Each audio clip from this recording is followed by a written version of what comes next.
আসসালামু আলাইকুম। এমজে সিক্টো math YouTube চ্যানেলের পক্ষ থেকে সকলকে জানাচ্ছি আন্তরিক শুভেচ্ছা ও অভিনন্দন।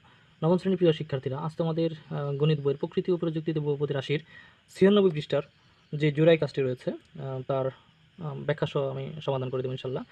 এটা অনেকের কাছে একটি জটিল মনে হয়, অনেকেই পাকিয়ে ফেলে। সুতরাং আমার ভিডিওটি প্রথম থেকে শেষ পর্যন্ত দেখলে আশা করি তোমাদের এই সমস্যাগুলো আর থাকবে না। তো এখানে কী বলা হয়েছে একটু দেখো, ১ নম্বর এবং ২ নম্বর। ১ নম্বরে কী বলা হয়েছে?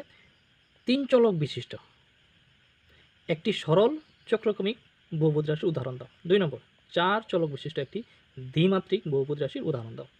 আচ্ছা, তো এই বিষয়টা এই যে ১ নম্বর যদি সমাধান করতে চাই, এখানে কয়েকটা শব্দ রয়েছে। এই শব্দগুলির অর্থ তোমাকে আগে বুঝতে হবে। তাহলে ৩ চলক বিশিষ্ট এই জিনিসটা কি, তার বিস্তারিত ব্যাখ্যা আমার একটি ভিডিওতে রয়েছে। তারপরে আমি এখানে তোমাদের কিছু অংশ ধারণা দিব আমি। তারপরে রয়েছে সরল চক্রক্রমিক বহুপদী রাশি কি। এই দুইটা জিনিস তুমি যদি বুঝো, তাহলে ১ নম্বর সমস্যা সমাধান করতে কোনো সমস্যা হবে না। আচ্ছা, তাহলে এই জিনিসটা বুঝিয়ে দিই। তাহলে ৩ চলক বিশিষ্ট এই কথার মানে হলো, তুমি যে রাশিটি লিখবা তাতে চলক থাকবে ৩টি। যেমন এর আগের ভিডিওতে আমি দেখিয়েছিলাম, এই যে ধরো এখানে চলক হলো এই যে ১, ২, ৩, এখানে তোমার ৩টা চলক রয়েছে। তার মানে তুমি যদি এই ৩টা চলক রয়েছে বলতে এটা এটা এটা এরকম না, মানে বিষয়টা হলো এরকম। একটু ব্যাখ্যা এখানে দিই। ধরো এক্স স্কোয়ার, তারপর লিখলাম ওয়াই স্কোয়ার, তারপর লিখছে প্লাস 2x। তার মানে এখানে ৩ চলক না, এখানে হলো ২ চলক। কী হবে? এই এক্স একটা চলক, ওয়াই একটা চলক, এই যে ওয়াই আর একটা চলক। কিন্তু এই এক্স আর এক্স দুইটা একই জিনিস। তার মানে এটা একটা চলক আর এটা হলো আরেকটা চলক, দুইটা চলক। কিন্তু পথ হলো তোমার ৩টা পথ, পদ হলো ৩টা। ঠিক আছে? আচ্ছা, তাহলে এই জন্য এখানে বলছে ৩ চলক, মানে যেই রাশিটা তুমি লিখবা সেটা চলক থাকবে ৩টি। বিষয়টি বুঝতে পারছো আশা করি। আচ্ছা, এবার আসো সরল চক্রক্রমিক বহুপদী রাশি। সরল চক্রক্রমিক জিনিসটা কি? আচ্ছা, সরল চক্রক্রমিক বলতে এটাকে বোঝানো হয়, যদি বহুপদী রাশির, হ্যাঁ, বহুপদী রাশিটির আর যে স্টাইলে লেখা থাকে এই স্টাইলটা এমন হবে, এটা একটু মাথায় রাখো শুধু, যে যদি ৩টা চলক হয়, যেহেতু এখানে ৩টা চলকের কথাই বলছে, ধরো এক্স, ওয়াই, জেড, এই ৩টা চলক, তাই না? এখন এই যে এক্স এ ওয়াই, এক্সের স্থানে ওয়াই, আবার ওয়াইয়ের স্থানে জেড, আবার জেডের স্থানে হলো এক্স। এক্সের স্থানে ওয়াই, ওয়াইয়ের স্থানে জেড, জেডের স্থানে এক্স বসালে যদি রাশিটির কোনো পরিবর্তন না হয়, মানের কোনো পরিবর্তন না হয়, মানের কোনো পরিবর্তন না হয়, তাহলেই সেটা হবে তোমার চক্রক্রমিক বহুপদী রাশি। বিষয়টি আশা করি বুঝতে পারছো। অর্থাৎ এই জিনিসটা মনে রাখবে, এক্স থেকে ওয়াই, ওয়াই থেকে জেড, আর জেড থেকে এক্স। অর্থাৎ এক্সের স্থানে ওয়াই বসাবো, ওয়াইয়ের স্থানে জেড বসাবো, জেডের স্থানে এক্স বসাবো। যদি বসালে মানের কোনো পরিবর্তন না হয়, তাহলে সেটা কি আমরা বলবো যে তোমার সরল চক্রক্রমিক বহুপদী রাশি। তাহলে এমন একটি সরল চক্রক্রমিক বহুপদী রাশির আমরা কী দেবো? একটা উদাহরণ দেব। ঠিক আছে? আচ্ছা, তাহলে সেই উদাহরণটি একটু দিয়ে নিই। তো শিক্ষার্থীরা, তাহলে আমরা উদাহরণটা একটু দেখি। আমাদের মনে আছে তো, মানে ৩ চলক বিশিষ্ট কী এবং সরল চক্রক্রমিক বহুপদী রাশিটা কী? সরল চক্রক্রমিক বহুপদী রাশিটা মনের জন্য আমি আবারও লিখছি। আর রাশিটার জন্য তোমাকে মনে রাখতে হবে এটা, যে এক্স সমান ওয়াই, ওয়াই সমান জেড এবং জেড সমান এক্স বসাবো। বসালে মানের কী হবে না? কোনো পরিবর্তন হবে না।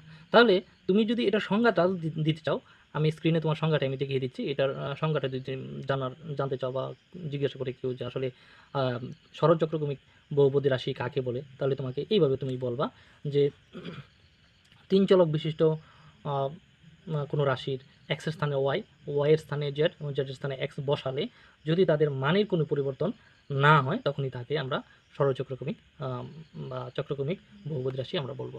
আমি স্ক্রিনে তোমাদের সংজ্ঞাটা আমি দেখিয়ে দিচ্ছি, তোমরা ইচ্ছা করলে লিখে নিতে পারো। আচ্ছা, তাহলে আমাদের একটি সরল চক্রক্রমিক বহুপদী রাশির উদাহরণ দিতে বলছিল, তা আমরা দেখিয়ে দিচ্ছি এক। তাহলে আমরা লিখবো এখানে ৩ চলক বিশিষ্ট বলছিল এবার, তাহলে এইভাবে লিখে নিতে পারো, ৩ চলক বিশিষ্ট একটি সরল, এই দেখে দেখে লিখবে এখান থেকে, হ্যাঁ, সরল চক্রক্রমিক বহুপদী